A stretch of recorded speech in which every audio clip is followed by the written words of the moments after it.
So obviously this isn't OBI. This is 3 and Out. So welcome to 3 and Out, not OBI. So welcome to 3 and Out. Usually, Kevin and I do 3 and Out. We had to hijack their stream to go live. Yeah, exactly. Yeah. So instead of John Anthony, you got us. We're gonna do this, once, twice a month, something like that. We'll figure it out. Join us. But basically, yeah, this is 3 and Out with Kevin and Jason. I'm Jason. That's Kevin.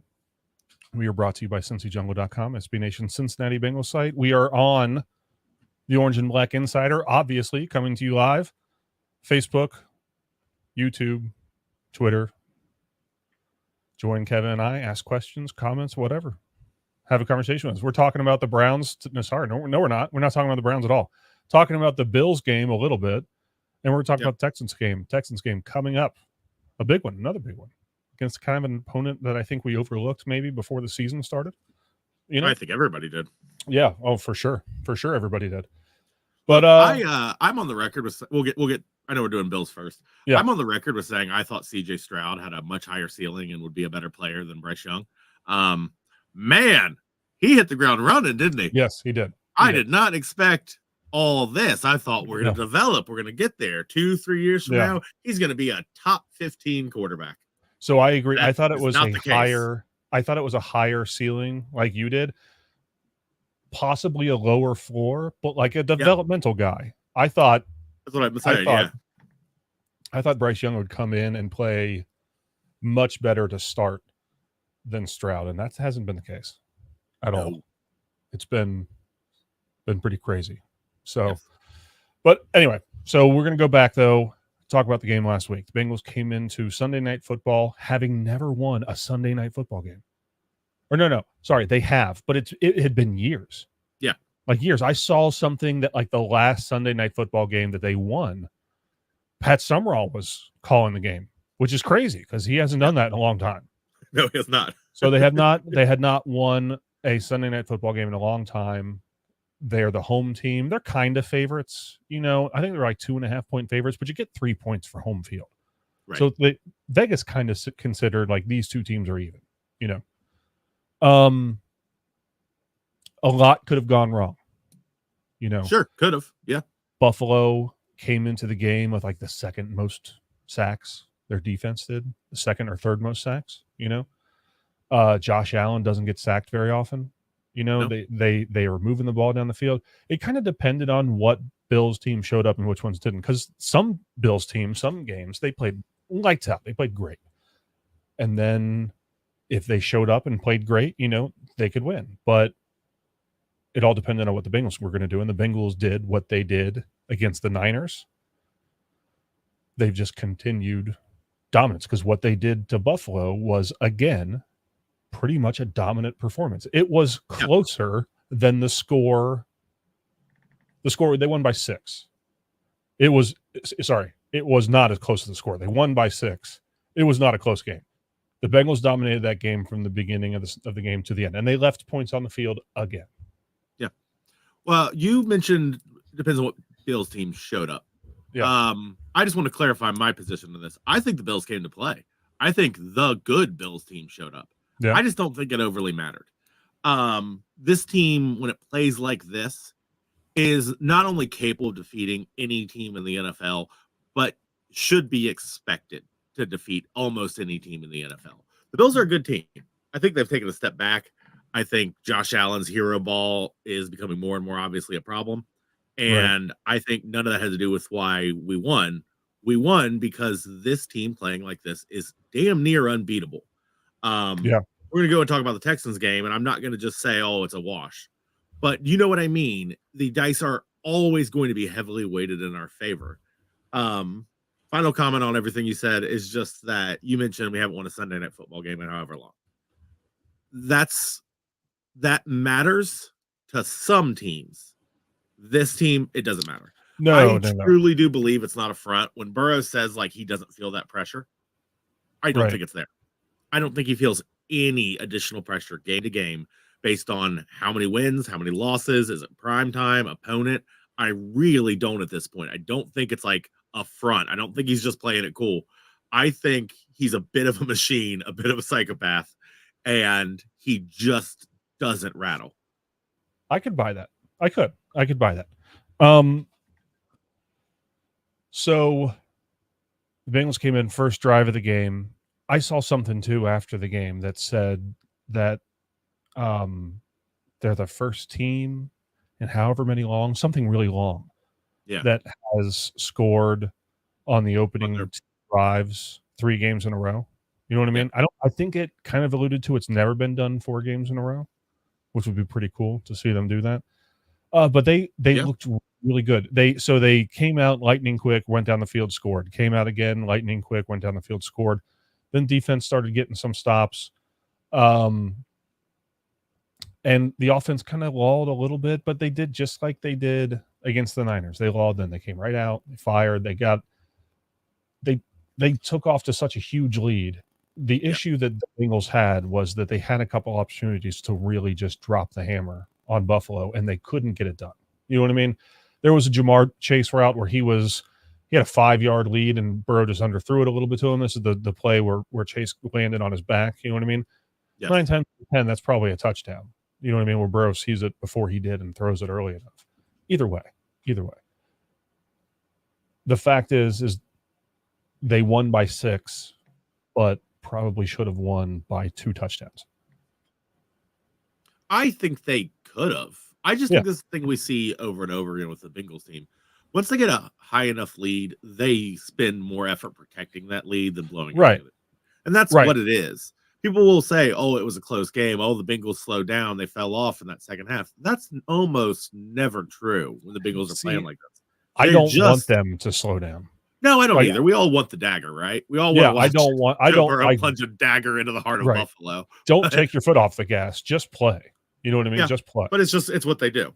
Well, I mean, you like it or not, it just is the team that it is.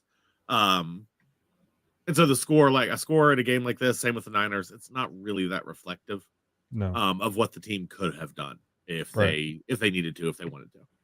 So a few other things too that I noticed. One is I don't think that it's unfair to say that Josh Allen is Brett Favre. Right? There's no questioning to me. And now Brett Favre, obviously, I mean, there's no point.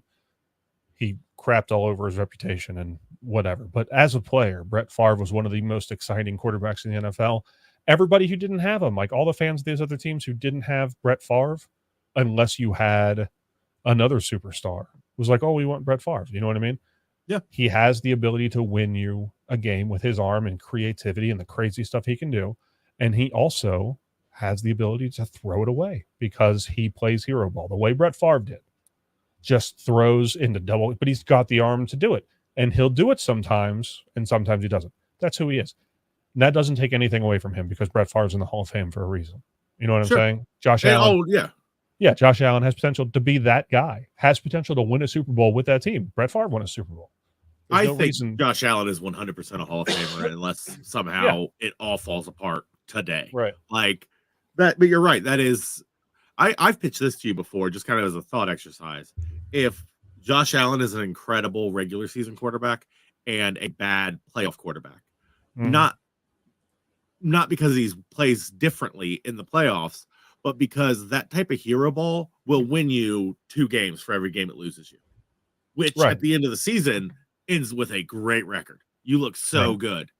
Playoffs, win 2, lose 1. That's it. Well, that's the problem. Matter. That's the problem. Yeah, winning 2, losing 1 just means you lose.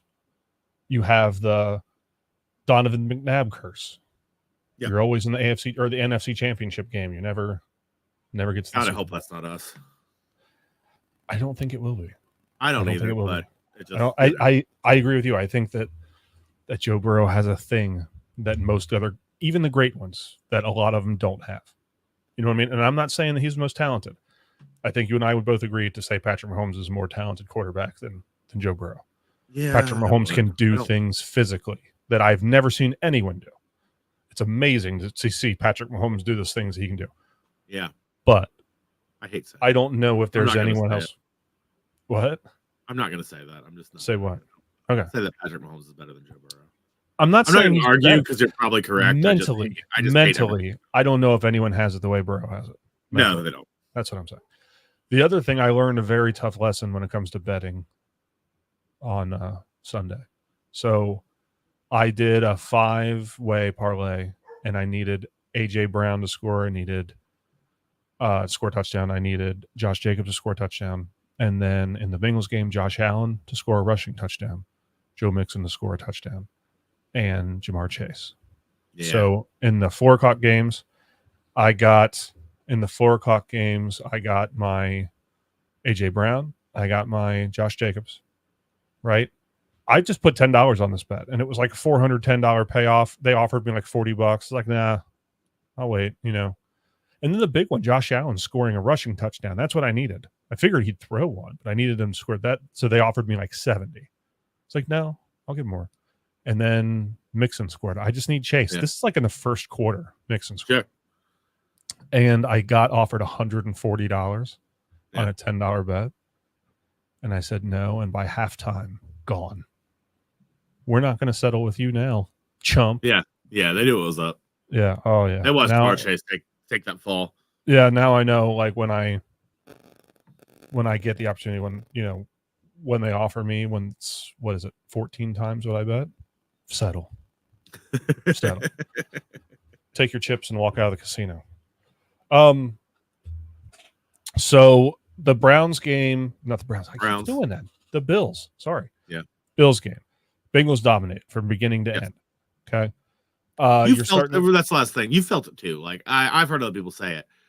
After the first back and forth, even though the Bills scored on that other drive, did it instantly feel like, oh, no, they're just not playing at our level. Yep. This will even out very quickly the way it's supposed especially when the Bengals scored again on the next drive, just walking right down the field. I was like, no, it looked different. You know what I mean? Like, they're not going to be able to do it.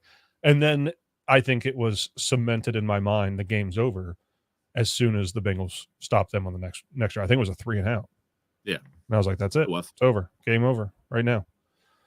But they dominated from beginning to end, right? And so they started 1-3. Now they're 5-3. Yeah. They've won 4 in a row. Incredible turnaround. Same story as last year. Unfortunately, everyone else in the division is still winning. Now we still have 4 games in the division. It's going to cannibalize itself in the last half of the year. So is this? I don't know. Has it ever happened? I know it's all up in the air still. You know where the entire AFC North is in the playoffs right now? Yes, I know. It's crazy. That is insane. I know. You can never talk to me again about what is the hardest division in the NFL. Like 10 years from now, everything will be different. Today, the last couple years even, the AFC North day in, day out is consistently the hardest division in the NFL. You cannot 100%. Oh, I know. I totally agree. Everyone should know that by now. But what I'm trying to say is that the division is so good, but it's going to cannibalize itself. You know what I mean? Like all 4 teams won't be in the playoffs at the end because it's just going to the nature of, if the Bengals win out, they'll be 14-3. They'll get the number 1 seed, whatever. But they got to play Baltimore again. They got to play the Steelers twice. They got to play the Browns again. And then the Browns got to play Baltimore twice, whatever. You know what I mean? And I think the Browns and Baltimore may play this weekend.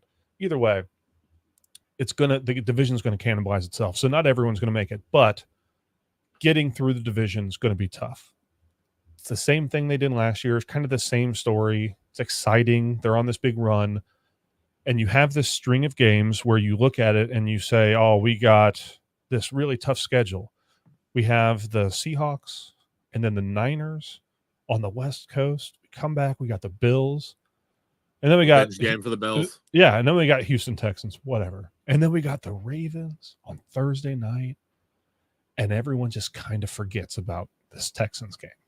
In the meantime, CJ Stroud looks like offensive rookie of the year.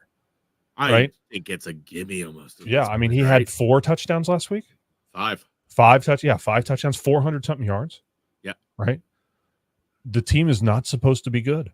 They're not supposed to be good. They were supposed to come in and be one of the worst teams. It was going to be them and Tampa Bay or someone else. Someone else those are going to be the teams that are fighting for the number 1 overall pick.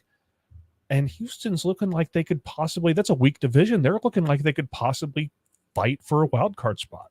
Yeah. I don't think they're going to get through and beat the Jaguars to win the division, but the Jaguars no one can take Houston and not take them seriously. Sure. So the fear is the Bengals come out of this game. That's an emotional game, with the whole Damar Hamlin stuff. It was closer than it should have been at the end, score-wise. And then they look ahead and they say, well, we got Houston Texans, whatever. We're on a 4-game win streak. We're going to be great. Not a big deal. But then we got a short week, short rest time. And then we have a division game, which is huge because you've already lost one to the Ravens. You don't want to lose another one. You know what I mean? If you want to win the division, be the first team in the history of the AFC North to win it 3 years in a row, then you're going to have to win that game. It's a must-win game. But so is Houston. It is. Must-win game. All the games from here on out are must-win. If you want the number 1 overall seed, must-win game because you've lost 3 already. So, and also that's I'm all about hyping this team up, and I do think the 1 seed is still in play. It's too early for it not to be. But if we're being more practical, then where the Ravens are, where the Bengals are, we need to get to the playoffs. That levels the playing field. Getting to the playoffs is more important than what seed you are. Right. So take the easy wins because the Ravens are going to be very, very difficult. Take this team, take a team like the Texans, take them seriously, go in, handle your business, get out. Right. Because the overall record matters more to me than the division record. You see what I'm saying? Right now, we're like the 7 seed. Right. Let's get them numbers up. Let's get them numbers up before we start worrying about taking the division, before we start worrying about how we're dealing with the Ravens, before we start worrying about the 1 seed. Let's get to the 6 seed. Let's get to the 5 seed. Then we'll figure it out. And that's just being a little more practical. Because I get what you're saying. The 1 seed is still in play. I'm not saying it's not. It's just that, we had a bad start. Now we're rolling. I just want to get a reasonable standing in the playoffs. And then your records don't matter no more. The moment you're in the playoffs, nothing matters. Well, no, I know. Yeah. So I'm just saying, that's why the Texans game matters to me, is because I don't think right now we're competing to win the division. I think 5-6 games from now, maybe not that long, 3-4 games from now, we might be back in that conversation. Yeah. Right now, I don't think that's what we're doing. I agree with you. I just like the idea. A home playoff game is just so much easier, and I understand if the Bengals. So that's really weird. You like the idea of being the single best team in the AFC? That's weird. That's a hot take. Well, shut up. No, all I'm trying to say is home playoff games are nice. I'd like to see that. I just want to say I want this. I want the road to the AFC to not go through Kansas City. That's what I want. Yeah, it'd be nice. You know what I mean? And unfortunately, they're so good. You know what I mean? Unfortunately, I was talking to a buddy of mine that was talking, and this was like an interesting take that he had. There's no question in my mind. Is there any question in your mind that Ben Roethlisberger is going to be in the Hall of Fame? None. No, right? Because he is. He's great. Yeah. Great. So this guy is a Steelers fan. I work with him. Right? He said that. This is the guy you texted that you showed me the other day that you said you better hope it's Matt Canada because Kenny Pickett looked awful or something like that. He got real mad. He got mad because the funny man. I know. He apologized. Either way, listen. Here's the thing.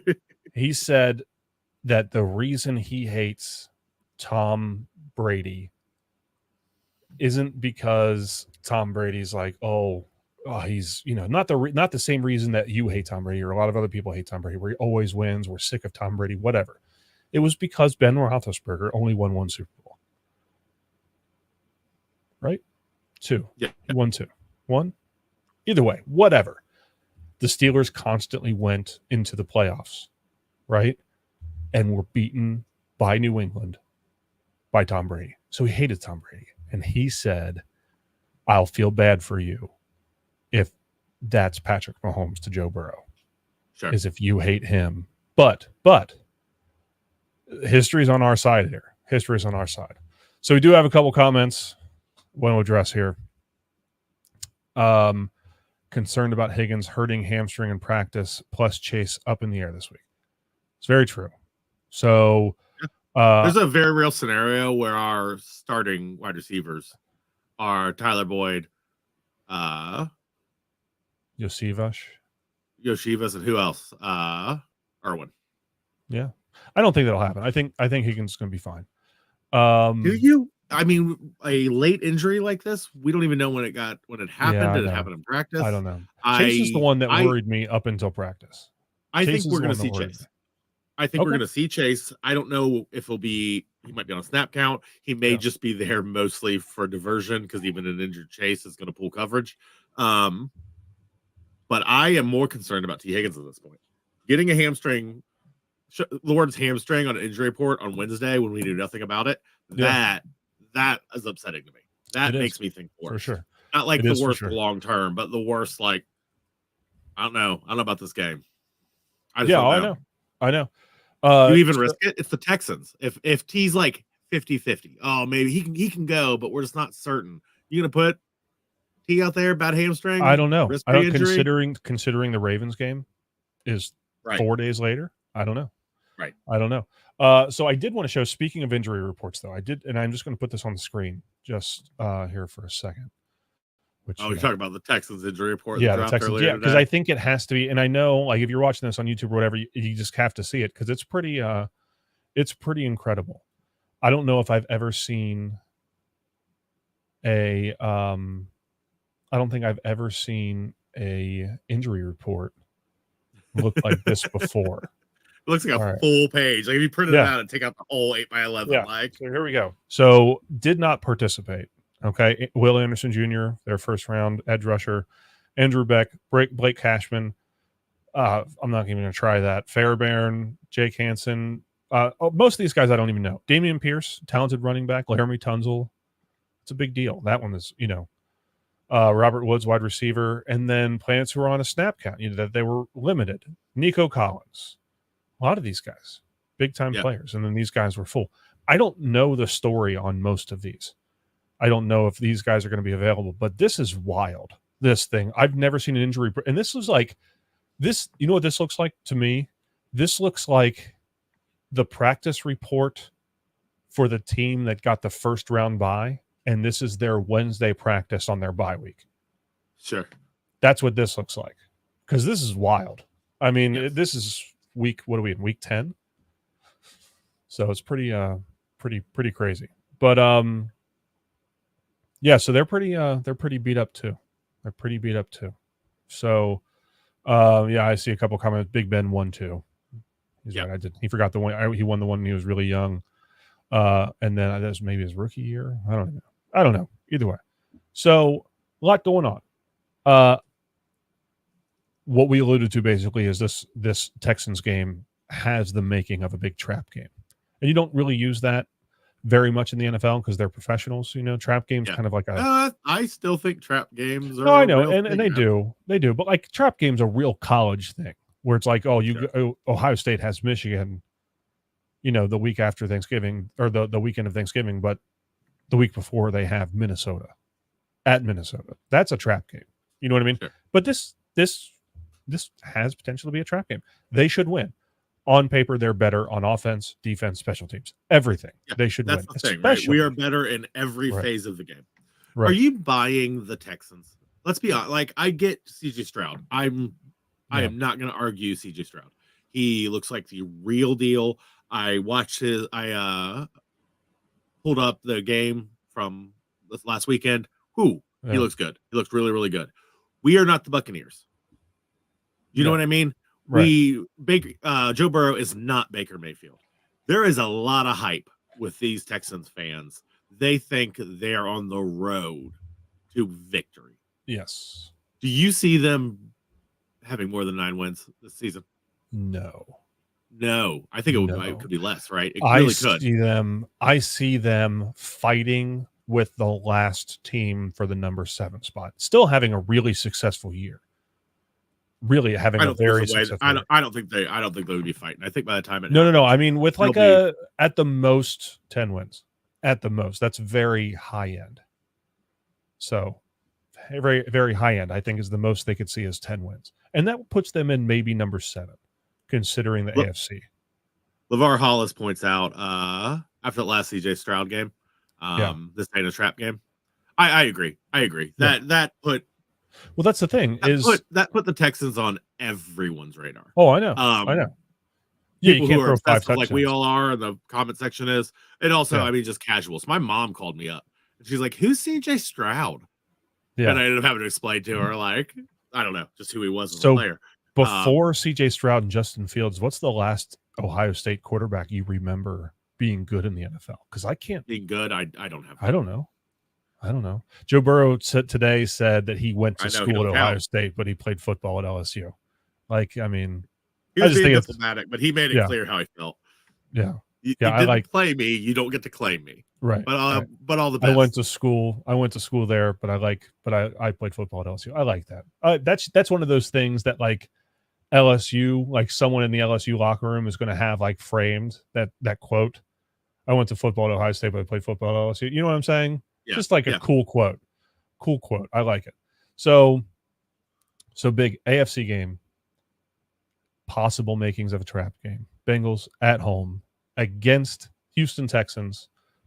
Kevin, prediction time. Right? I tend to agree with the last comment that this is no longer a trap game. This is something they were going to prepare for, just like they would any reasonable opponent. And they should. CJ Stroud is still relatively unknown, but he's expected to only rise, right? He's not going to get worse. He ain't buckling under the pressure. He looks good. So they're going to treat him the way you should treat a rookie quarterback. And what I mean by that is Lou Anarumo is going to give him a welcome to the NFL moment. He is going to disguise coverages. He's going to blitz the hell out of him. It is going to be exciting to watch. And I think we're going to overwhelm him. A year from now, we play this game again. I think CJ Stroud to be up to the task at least a little bit better. But as of right now, he can't handle this defense. I think it's going to be. Oh, go ahead. No, go ahead. Go ahead. I think it's going to be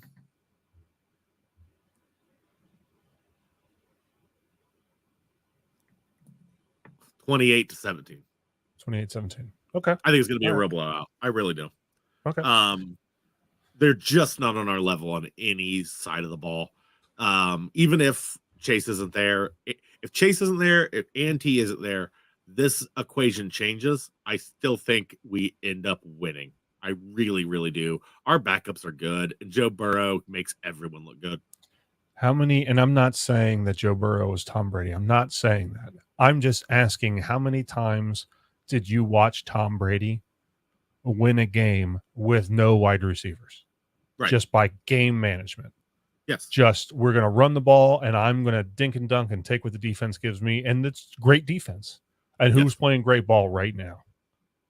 Cincinnati Bengals defense. Yes, they are. Great. Yes, they are.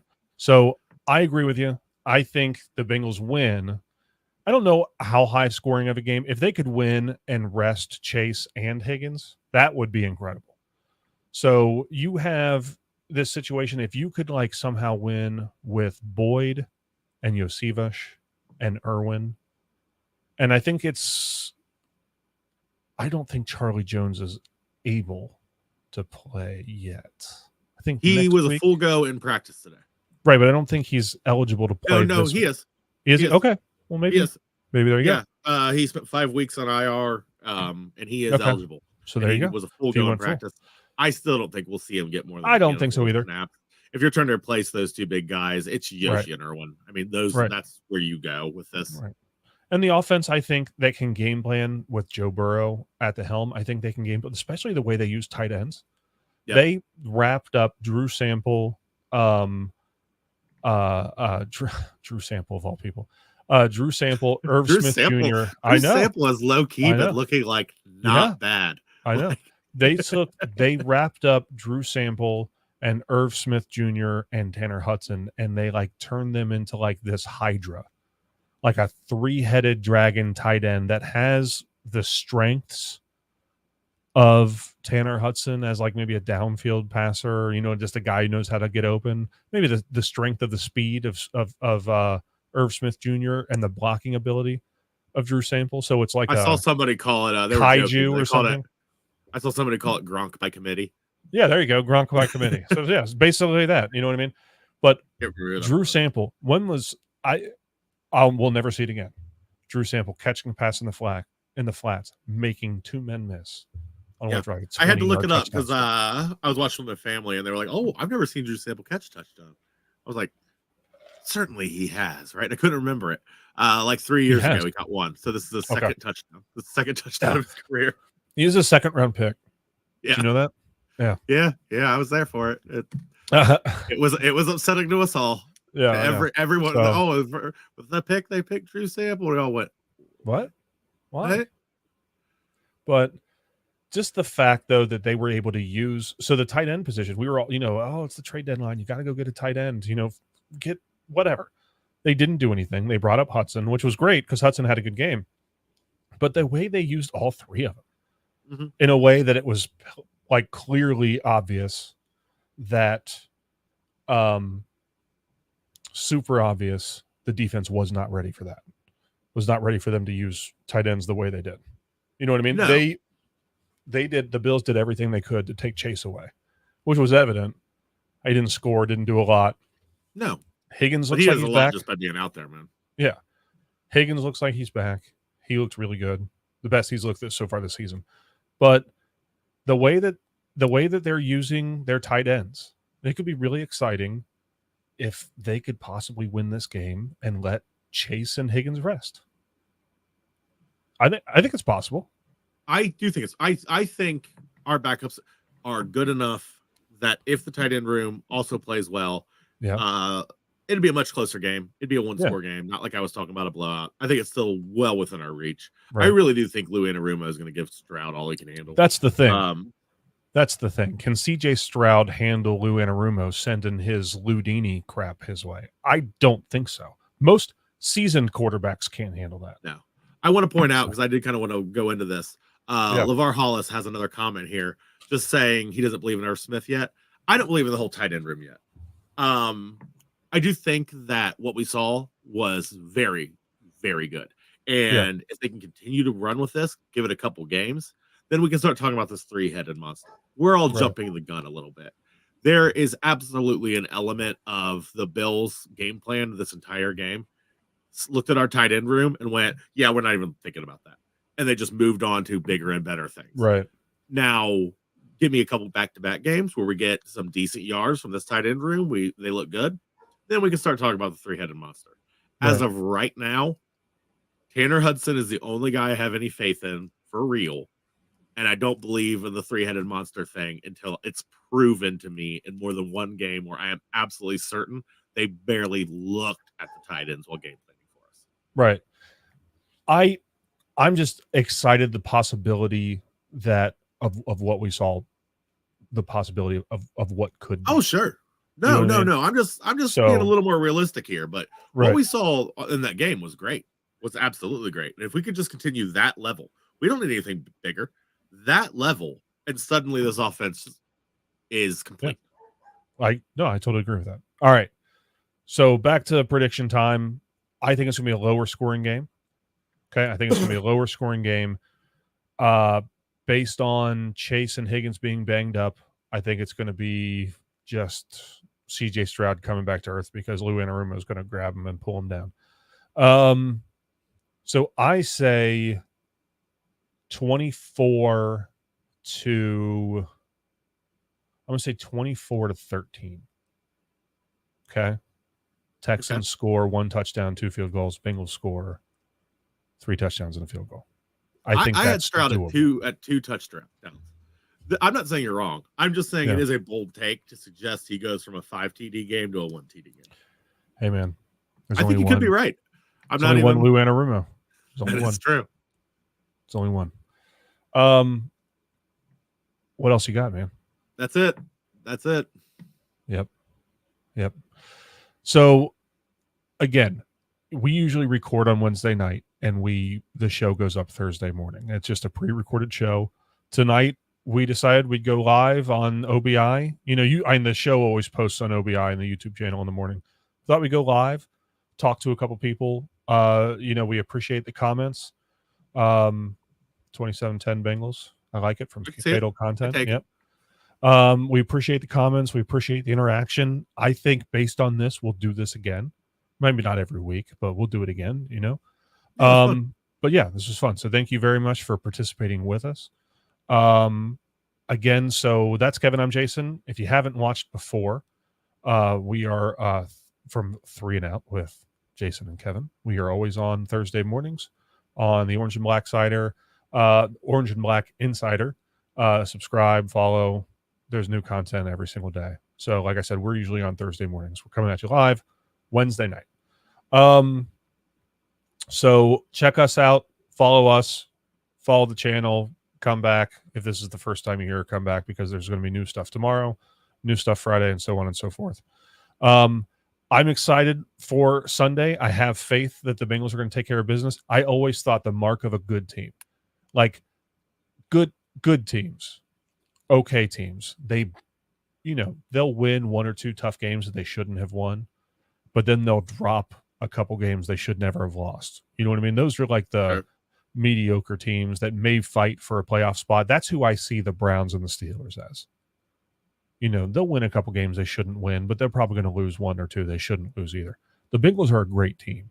Yes, sir. The mark of a great team, great teams don't lose to bad teams. And I'm not saying the Texans are a bad team, but they are not on the same level. They're not. They're not ready yet. They might be in the next couple of years. If CJ Stroud continues on this path, they might be, but not yet on Sunday. Not yet on Sunday. They're not ready for Lou. And this is Lou's probably, would you say this is last year? I don't know, man. No one wants a defensive-minded head coach. I know. Lou does not I know come they from don't. any prestigious coaching tree. It should be a mark in his favor that he basically dug himself up from the dirt and became what he is based off no one's recommendations. He should have been a head coach 2 years ago. It's a boys' club, and it's who you know, and no one wants a defensive coach. I'm letting myself believe that Lou is going to be our DC for the next 2-3 years at least. I'm letting myself believe it. Make me so I know. Happy. I mean, that would be so stupid. good. They should absolutely snipe him. Someone should. I know they should. I mean, they should offer him anything he wants. Right. But I kind of don't. I think he might be around for a bit. Yeah, I have no idea what's going to happen with that. Yeah, but I'm excited. I'm excited for a defensive showcase game. I think that's what we're going to see, and then we'll come back. Go ahead. My final thought on this, just real quick. I want Chase and T to be full go. Yeah. If one of them is out, are you excited to see Yoshi take significant snaps? Are you excited to see what he can? Just because we're all getting a little high on him. You know what I mean? And I think he's got a pretty good ceiling. I'm not saying otherwise, but we've only seen him have We've only seen him have just a very limited role. I would like to see what he does with like some significant game time under his belt. Let's see what he does. Let's see what he can handle. He's been kind of like a red zone guy, like a red zone threat, which is great. I mean, that's what he's got. For a rookie, he's got a great scramble drill. Right. But I kind of want to see what he can do between the 20s. Right. I want to see what kind of speed he really has. You know what I mean? Everyone said that everyone says that he's this great athlete, and I believe it. I do. But I want to see what kind of speed Yoshi really has. That's what I want to see. I want to see that what is it? Decathlon? 10, whatever, decathlon. I think that's what he was, a decathlete speed. That's what I want to see. Yep. So Hollis mentioned Charlie's back this week too. I would saying we're done, and then we keep talking. I know, but we got talking. I'd be surprised if we saw significant snaps. I'd like to see what he can do too. But I would be surprised. But yeah, that's the one upside. The one upside of all this, if the big three all can't start or they're all limited to some degree, is I will be really, really excited to see Yoshi get some. Sure. And that's it. Now I'm done. If they, this is the last thing I have to say. If they say, hey, there's a 50-50 shot that one of these two guys gets injured and is going to be out for a stretch, then sit him. Because no matter what way you look at it, the Baltimore game's more important. Yes, Save them. The season's more important. Yeah. Well, yeah. Than one game. All right. Thank you very much for watching. Everyone, thank you very much for commenting. We'll be back. We'll do this again. But you'll probably see us recorded show, usual time, Thursday morning next week. Again, we're from 3 and Out. Check us out. Who day? Have a good night, guys. Who day?